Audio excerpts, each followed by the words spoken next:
What is going on, everyone, and welcome to a interesting video that I wanted to go over. So a few weeks ago I made a video called what you should do after the season ends and what you should do after you graduate. But this is a quick little video. I wanted to give you 10 tips on what you should do during the seasons and mistakes I've made during previous seasons, so you shouldn't do those. So as you guys know, I made my short playthrough of the season, I guess a few days ago. We finished ours in about 8 hours in terms of game time. And so we're pretty much done with the season pass, fully done, and everything. You can watch the playthrough, once again, link in the description. But I have some notes on stuff that I've done throughout the past 10 or so seasons that they've been available. And yeah, in no particular order, I just had some notes. Is one, you guys may think, especially as new players, getting gear is super easy, and it kind of is, more or less, because Tuvala gear is the season gear that they give you, and then after like whatever 2 months or so, you graduate and then go on to boss gear, which is like the big kid gear, and then it goes from there. So I would honestly say that Tuvala gear does not prepare you for the real game, and by that I mean, like, once you get boss gear, the percents are not as easy as this one is. So there are a lot of things you kind of learn from seasons, but it doesn't really let's see, how do I put it? The difficulty spike from season, and then after you graduate, season goes like really high up, and then once you get into the like 1%, it just like very difficult. You kind of have to know what you're doing by that point. But anyway, so number one, I would not recommend cronning any of your gear. And what I mean by cronstoning is or cronning gear is when you enhance your gear, you give the option to cronstone it. And I wouldn't do that because season gear is relatively easy to get. Like, by that I mean, like, it's not expensive and you could just grind for more materials. And I do value cronstones pretty highly, and the reason why you shouldn't use it on Tuvala gear is because eventually you are going to need it, I guess, all the way until the end of the game. And when you start enhancing gear after you graduate, that's when it really becomes important, not on Tuvala gear, because eventually there is a cap, but you want to save them for the gear that matters afterwards.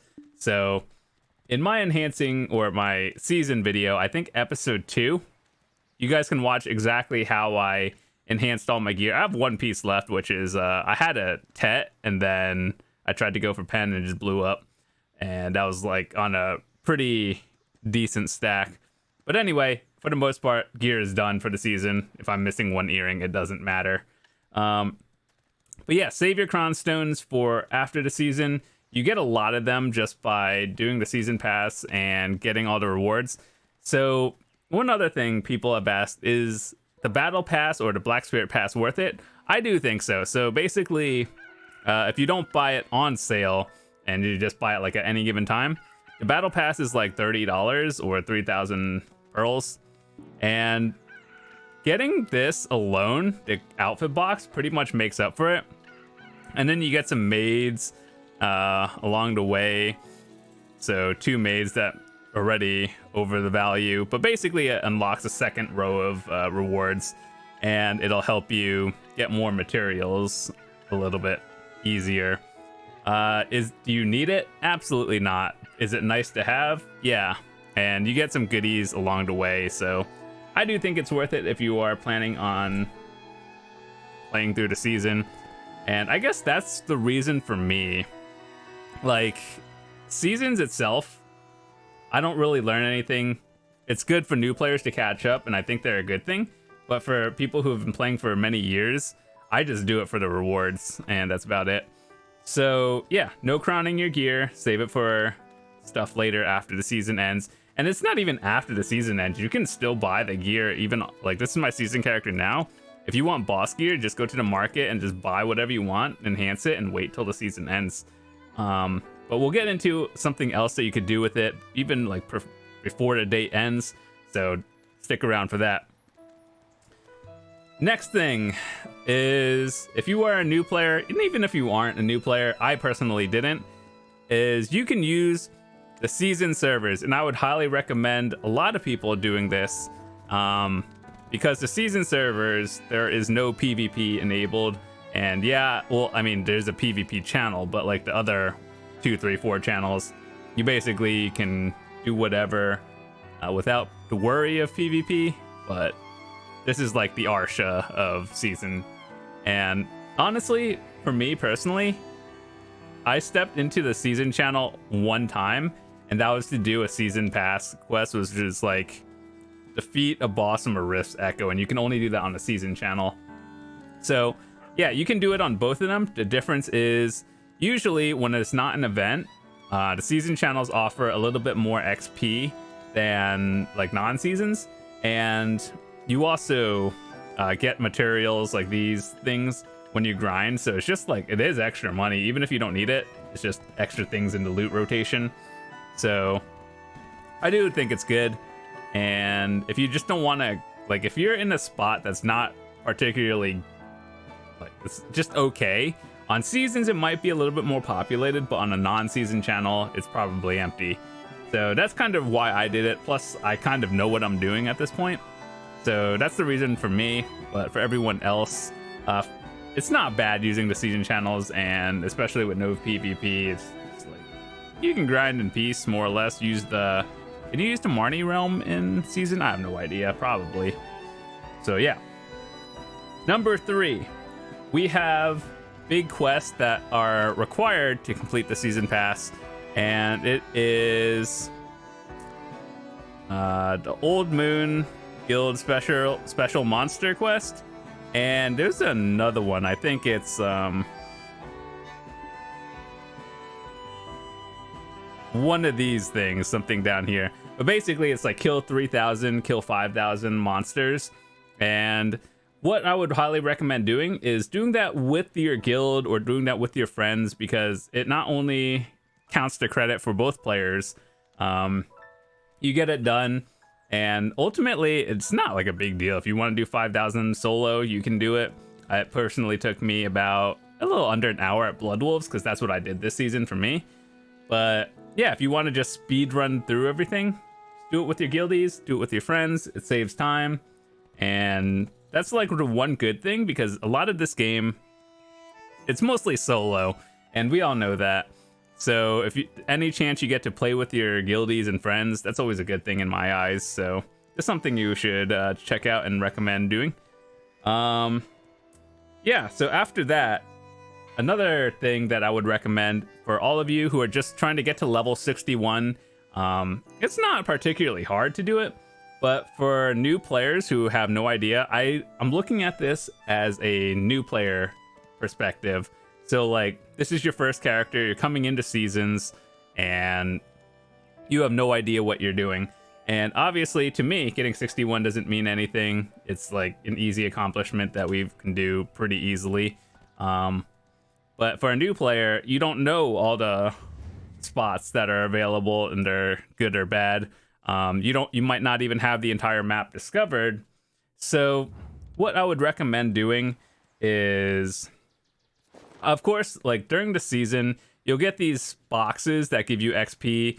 If you have like extra stuff going on, like the events and or value pack and other buffs going, you'll just get more XP.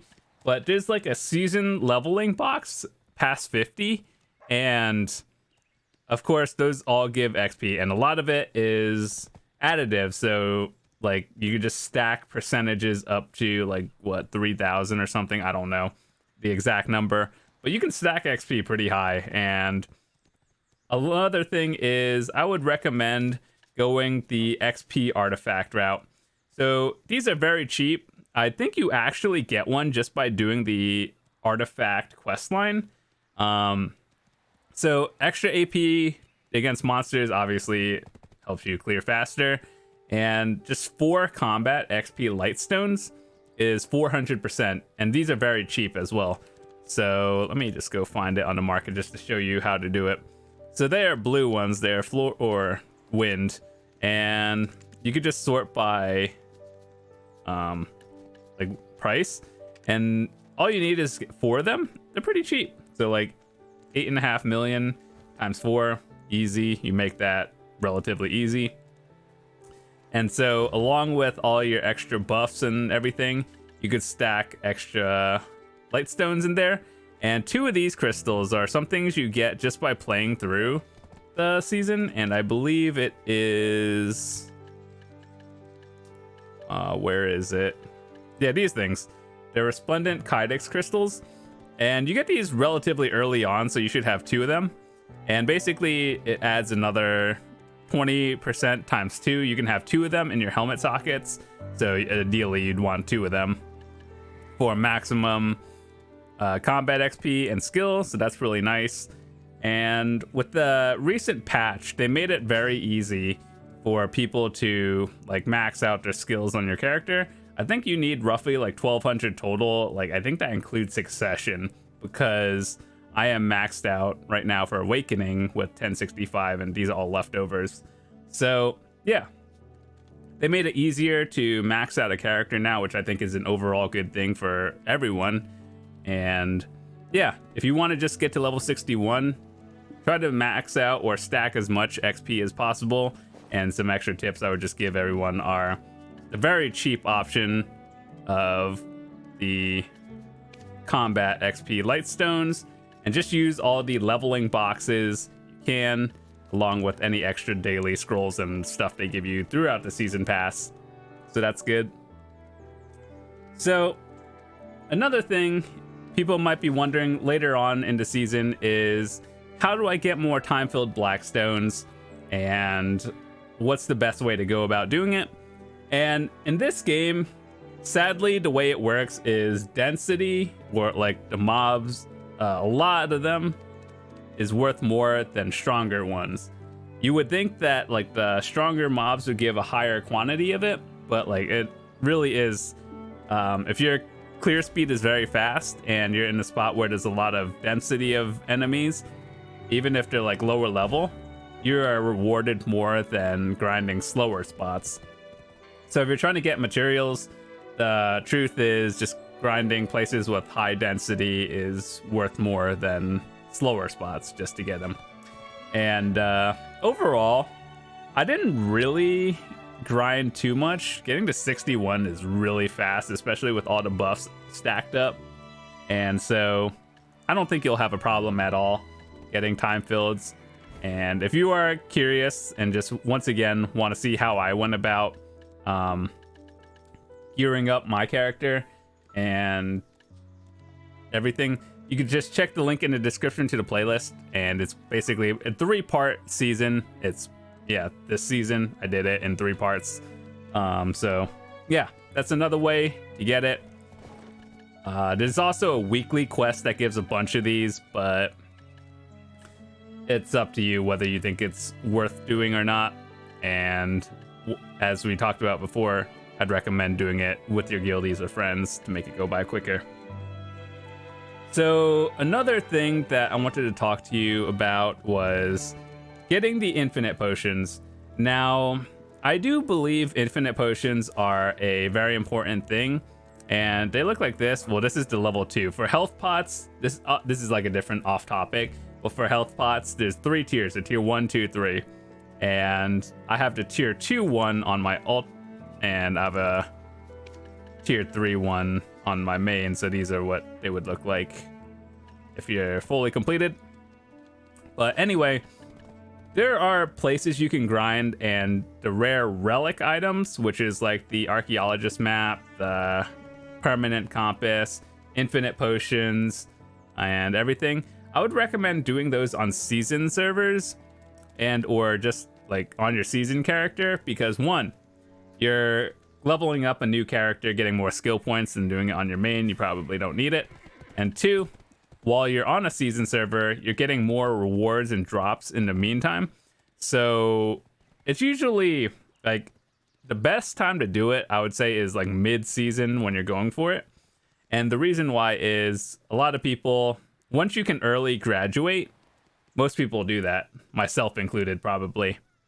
So for anyone else who doesn't have it, just keep your season character. there's really no reason to graduate early unless you're like me and there's actually no point in having one. So yeah, I believe that you should stay on the season server for as long as possible, which will go into our next topic, which is the Fugar's Timepiece. So a lot of you guys have had multiple questions. This is a very, like, I thought it was a straightforward thing, but people got confused about it, so I'll explain how it works. I even have a video. So basically, this is my character right now. What a Fugar's Timepiece would do is if you have a level, I don't know, a low level character that you just made, it will basically replicate the stats on the character. So like I have 1,065 skill points. I'm level 61 with 1%. And what this would do was take these stats, like the level, all the skill points, and convert it to a new character. However, with that said, once you convert it, this current character that I'm on will no longer be a season character, but the new character that I'm using the timepiece on will be the season character. And you can only make one season character per season.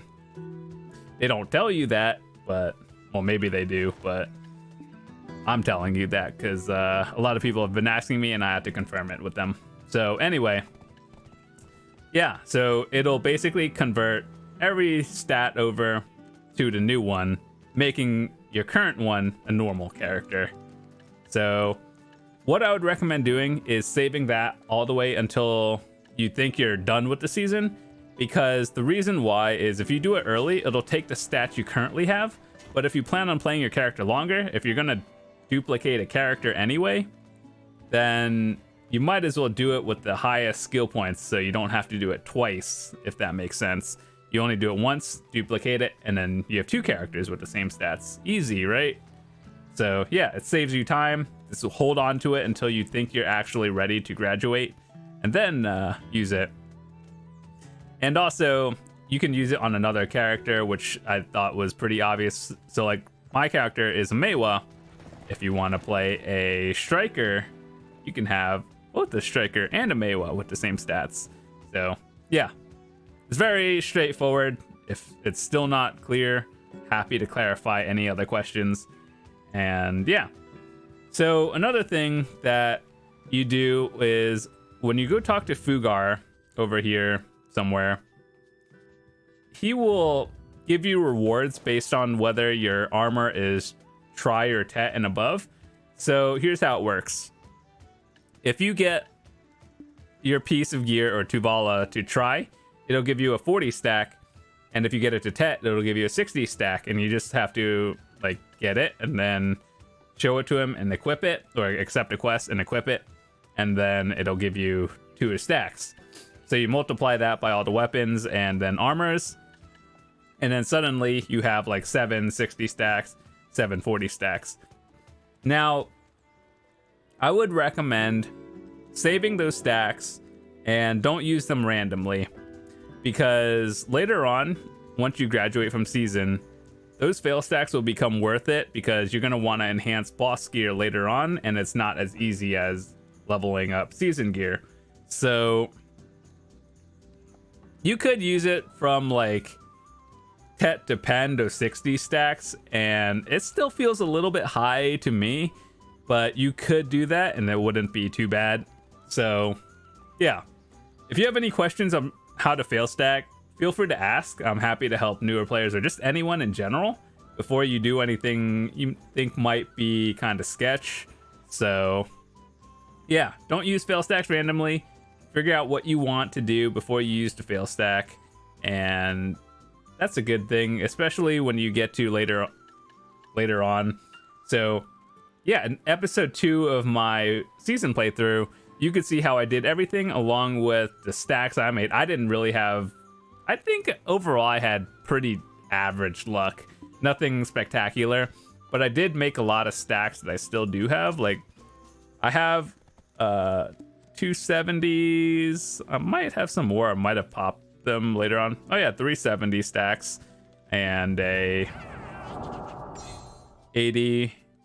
So those are just extra stacks that I made during the time of enhancing, and you don't want to use like the bigger stacks on Tuvala. I know some people might get tilted, especially if you're a newer player, then you might like actually think you need it. But trust me when I say enhancing Tuvala is really not that bad, and you'll thank me later when you have those stacks for actual gear later on. So yeah, try to like don't just use them randomly, figure it out first. And yeah, so another thing that I don't know if this is really a mistake or not. So just by playing the game, leveling up and doing everything, you'll get the season, like whatever currency. Every season is different in terms of what it's actually called. This season is just happens to be golden barley. If you watch some of my videos from other seasons, they're just like coins, whatever. The name is irrelevant. What they give though is for the most part the same every time. And so every time you always want to go with the highest fail stack they offer. So in this case, the 140. And then I think the next one you should go for is the pet box. And the reason why is pets are hard to get, but they're so useful. So you want to get like the valuable items that are hard to get early on instead of trying to like pay real money for it or like just wait a long time. So those are important things I think are very valuable. So yeah, the 140 stack, the pet box, and then after that, if you have any leftover like season currency or whatever, I would go for the Capra stones or the memory fragment bundles. I think the Capra stones are like a little bit more because you will need them eventually, so I value the Capras a little bit higher than memory fragments, but ultimately they are the same price for the most part, and you'll figure that out.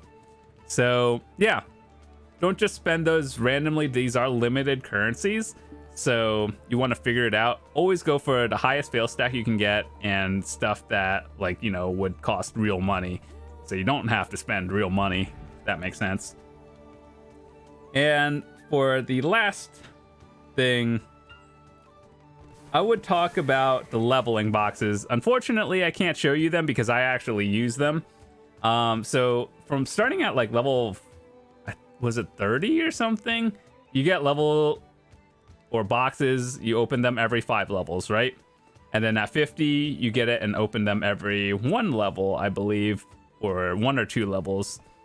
And basically, they give you a bunch of goodies, right? That's always good. And second, they give you this buff that is like a blessing of adventure or something. And what it does is like it gives you a 100 to 200% XP buff. And every time you use a new box as you level up, it refreshes that buff and or gives you like a higher tier one. Now, the reason why I would say don't use it just when you get it is because you want to maximize the amount of XP you get throughout the season.